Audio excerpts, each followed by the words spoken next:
Bonjour et bienvenue, donc nouvelle vidéo sur le JavaScript jQuery. Alors plusieurs choses vont être abordées par le biais de cette vidéo.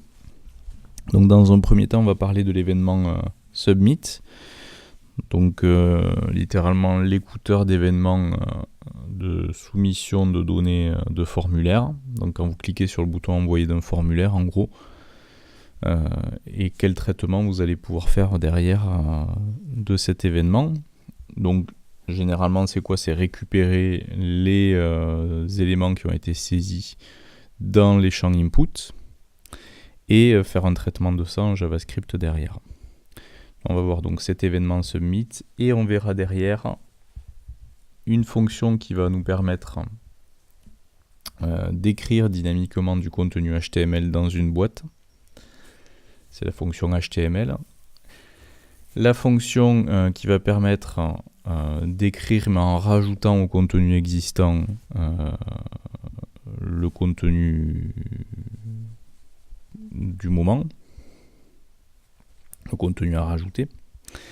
Et enfin, nous verrons la fonction Ajax de jQuery qui permet d'aller chercher du contenu provenant d'un fichier externe et de le rapatrier, de l'inscrire à l'intérieur d'une boîte. Donc voilà, pour récapituler, l'événement submit, la récupération de valeurs saisies dans les champs input, la fonction qui permet d'écrire du code HTML dans une boîte, la fonction qui permet de rajouter au contenu existant du contenu complémentaire dans une boîte, et donc la fonction qui permet d'aller récupérer dynamiquement du contenu qui provient de l'extérieur, donc d'une page externe. Donc ça fait pas mal de choses à voir, donc on va commencer tout de suite. Donc j'ai préparé pour l'occasion un petit fichier HTML avec un conteneur et à l'intérieur un formulaire contenant une zone de saisie de texte que j'ai identifié comme étant texte saisi et un bouton d'envoi. Donc on va faire un petit test, on va essayer de voir comment écouter l'événement envoi, donc soumission, submit, en JS. Alors regardez, pour l'occasion, j'ai chargé la bibliothèque jQuery par le biais d'une balise script ainsi que mon propre fichier JavaScript test.js qui, si on va le voir pour le moment, est quasiment vide. J'ai juste saisi ceci. Donc quand le document est prêt, on lance la fonction qui fait, et pour le moment, rien du tout. Donc c'est ce qu'on va compléter dès à présent. Donc pour écouter l'événement submit, donc la soumission des éléments du formulaire, il faut dans un premier temps du coup cibler le formulaire. Alors moi le formulaire c'est la balise forme, je vais pas appliquer d'identifiant, j'aurais pu, mais je peux y accéder en disant c'est le formulaire balise forme de la boîte conteneur. Donc pour ce faire, je vais utiliser donc le $ et entre parenthèses préciser je pars du conteneur, dièse conteneur, c'est comme en CSS, et le formulaire espace forme. Voilà, là je cible le formulaire, et pour tester, pour écouter l'événement submit, donc envoi des éléments du formulaire, je vais utiliser tout simplement l'événement .submit. Et comme pour les événements click, over, etc., il faut entre parenthèses saisir le terme function, entre parenthèses ça c'est l'événement, je vous conseille de le faire, vous pourriez en avoir besoin, et entre accolades, qu'est-ce qu'on fait? Là ce qu'on va faire c'est qu'au moment où on clique sur le bouton envoyer du formulaire, on va faire une alerte, donc par le biais de la fonction alerte, qui va ouvrir une espèce de petit pop-up, en inscrivant à l'intérieur de ce alerte tout simplement le texte que l'on a tapé dans la zone de saisie que l'on a appelé texte saisi. Donc l'idée c'est comment récupérer ce texte saisi en JavaScript. Alors pour ça, on a une fonction en jQuery qui s'appelle la fonction val. Donc ce que je vais faire c'est que je vais créer une variable. Je vais l'appeler texte récupéré. Donc c'est de cette manière là qu'on crée une variable. c'est le terme var, un espace et le nom de la variable. Donc ça c'est au moment de sa création, hein, uniquement. Et on va lui donner comme valeur égale, donc la récupération de ce qui a été tapé au niveau de la zone de texte, texte saisi. Et pour ça, on va dire, c'est l'id texte saisi, donc c'est $ entre parenthèses et entre guillemets texte saisi. Et attention, c'est la valeur tapée de value qu'on veut récupérer. Donc point val. Et alors attention, val c'est une fonction, donc ouvrez, fermez la parenthèse et point virgule. Donc en gros, j'ai mémorisé dans la variable texte récupéré ceci. Et du coup, derrière, je vais lancer une alerte, fonction alerte, de la variable texte récupéré. Donc si tout se passe bien, au moment où je cliquerai sur le bouton d'envoi, j'aurai le texte que j'ai tapé dans la zone qui apparaîtra sous forme de pop-up. Alors, peut-être avec une petite difficulté, vous allez voir. Hop. Donc, Toto. Non, ça marche. Alors, le problème, c'est que, vous avez vu, il m'a retiré le texte Toto de la zone de saisie une fois que j'ai envoyé. Pourquoi ? Parce qu'il m'a envoyé réellement les données du formulaire. C'est le rôle du bouton Submit en HTML, qui fait qu'il y a un rechargement de la page. Donc, si vous ne voulez pas ce rechargement de la page au moment du clic sur le bouton envoyer, il suffit de rajouter ici le fameux e.prevent default qui empêche le formulaire de se comporter réellement comme un formulaire habituel. Donc qui fait que quand vous cliquerez sur le bouton d'envoi, ça ne rechargera pas la page. Donc regardez, on refait Toto et normalement il me fait bien le alerte de Toto, donc ça marche. Et il ne recharge pas la page, ça c'est le e.prevent default. On prend l'événement ici et on lui applique la fonction prevent default. Donc de base, effectivement, on voit que l'événement submit n'est pas forcément plus complexe à utiliser que les autres événements en jQuery. Pas de souci. Donc ce qu'on va faire plutôt que de faire un alerte du texte récupéré, on va inscrire ce texte récupéré dans une boîte que je vais mettre dans le conteneur et que je vais appeler id égale contenu. Je vais l'appeler contenu. Donc cette boîte pour le moment elle est vide et donc à chaque fois qu'on cliquera sur envoyer, on inscrira dans cette boîte contenu un nouveau paragraphe qui contiendra le texte qui a été saisi dans la zone de saisie. Alors, donc du coup, plutôt que de faire le alerte, je vais le mettre en commentaire pour ne pas qu'il s'exécute, je vais dire je cible la boîte contenu et je lui mets à l'intérieur un paragraphe avec la variable texte récupéré. Donc cibler la boîte, ça on sait faire, c'est $ entre parenthèses et entre guillemets l'identifiant donc contenu, vous avez le nom de la boîte, et ce qu'on ne sait pas faire c'est comment mettre à l'intérieur de cette boîte du texte, du code HTML. Pour ça on va appliquer la fonction HTML, donc c'est une fonction, donc ouvrez fermez la parenthèse, et entre parenthèses vous allez saisir le code HTML que vous souhaitez rajouter, enfin que vous souhaitez plutôt mettre à la place du code HTML existant de la boîte contenu. Je dis bien à la place, c'est-à-dire que la fonction HTML remplace le contenu de la boîte contenu par le nouveau contenu. Donc, ce que je vais faire, je vais mettre un paragraphe, d'accord, suivi, alors je le mets entre guillemets le paragraphe, mais il faut que je rajoute normalement la variable texte récupéré. Alors le problème, si je mets texte récupéré ici, entre guillemets, il va m'écrire littéralement texte récupéré dans la boîte, et non pas le contenu de la variable. Donc c'est pour ça qu'il faut que je me mette à l'extérieur des guillemets, et je vais rajouter, concaténer, en utilisant le plus, la variable, la valeur de la variable, donc plus texte récupéré. Et il faut que je pense à fermer le paragraphe, donc je rajoute plus, entre guillemets encore une fois cette fois-ci, puisque c'est le texte de fermeture de paragraphe que je mets, donc /p. Donc en gros là j'ai écrit dans la boîte contenu un nouveau paragraphe P qui se ferme ici et qui contient quoi? Qui contient la valeur de la variable texte récupéré. Donc normalement, voilà ce que ça va nous donner. Et c'est envoyé, hop, j'ai essai qui s'inscrit dans la boîte contenu. Test, envoyé, vu que la fonction HTML remplace le contenu de la boîte par le code HTML saisi entre parenthèses, et du coup je n'ai plus le texte précédent, il est remplacé par ce que je viens de saisir dans la zone de saisie. Allez, hop, envoyé. Vous voyez, il y a un remplacement du contenu.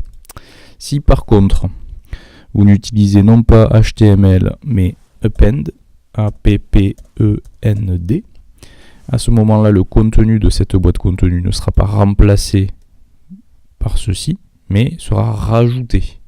Donc, c'est-à-dire que tout se cumulera dans la boîte. Regardez. Test.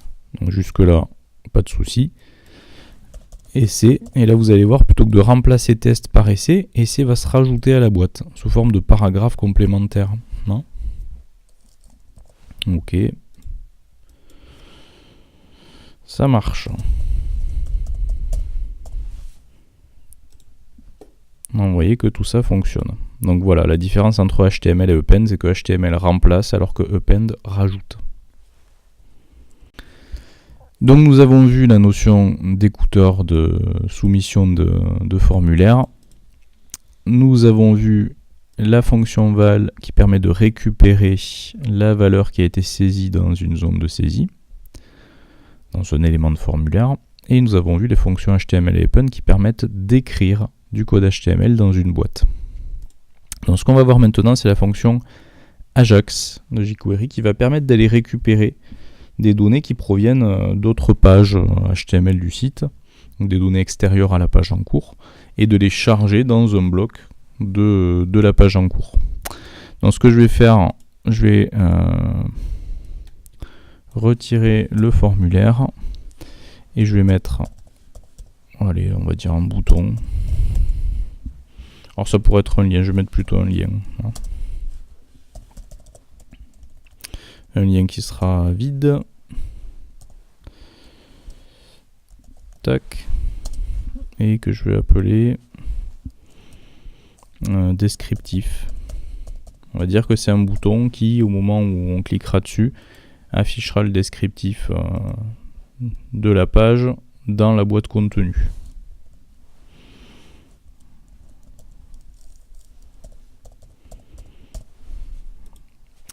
Donc voilà ce que ça va donner.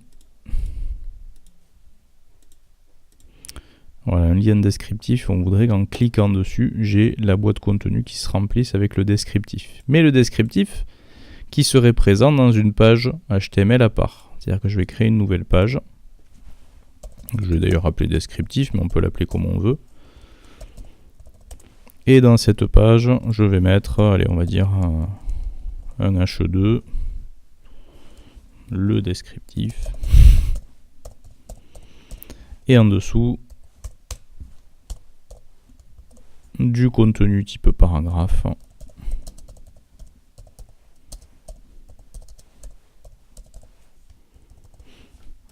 Voilà. Et là vous pouvez mettre tout type de contenu en HTML. Ça peut être des images, de la vidéo, de l'audio, peu importe. Donc ceci étant dans une page HTML à part. Donc si je veux que ce contenu-là de cette page HTML soit chargé dans la boîte contenu de ma page au moment du clic sur le lien descriptif, je vais devoir utiliser la fonction Ajax. Alors comment elle marche?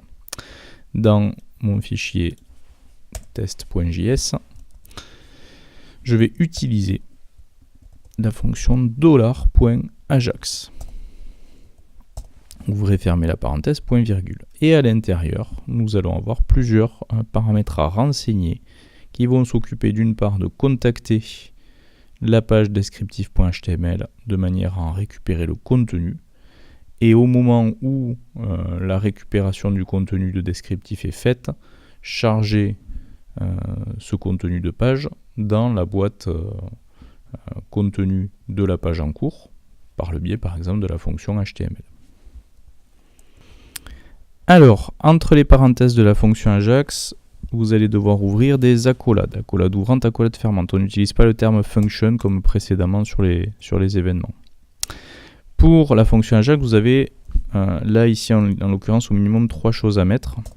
D'une part, l'URL, c'est-à-dire l'adresse du fichier que vous souhaitez contacter. Là, c'est descriptif.html. Donc ça se note URL de point et entre guillemets descriptif.html, le chemin vers le fichier.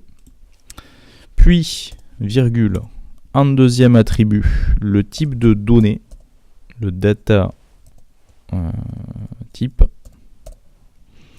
deux points. Et nous, là, c'est du HTML. Donc, entre guillemets, HTML, virgule.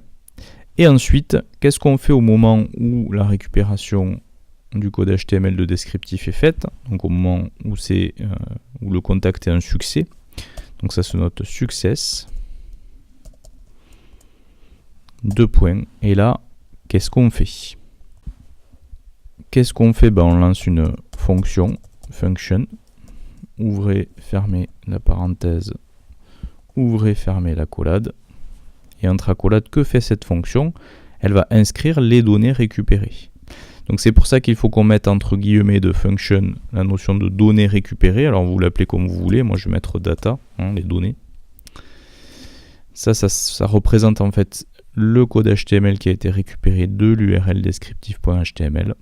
Et ces data, ces données, on va les inscrire dans la boîte contenu. Donc on accède à la boîte contenu, dièse contenu, et on lui inscrit le code HTML, donc .html, et entre guillemets, non, même pas entre guillemets, pardon, entre parenthèses, les données data. Donc ça veut dire j'inscris dans la boîte contenu le code HTML data. Le code HTML data, c'est tout simplement le contenu du fichier descriptif.html.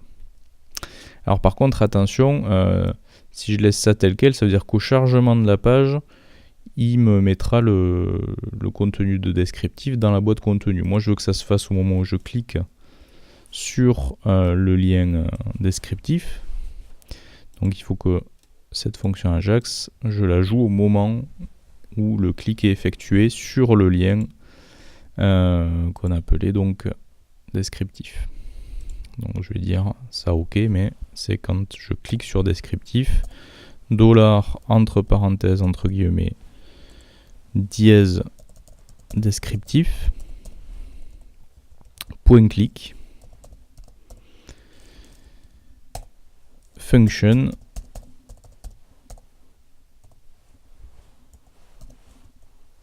et accolade. Et alors attention, ça c'est la fermeture du coup, donc on mettra ça ici, et point virgule. Donc voilà, c'est ça qui est joué au moment où on clique sur le bouton descriptif.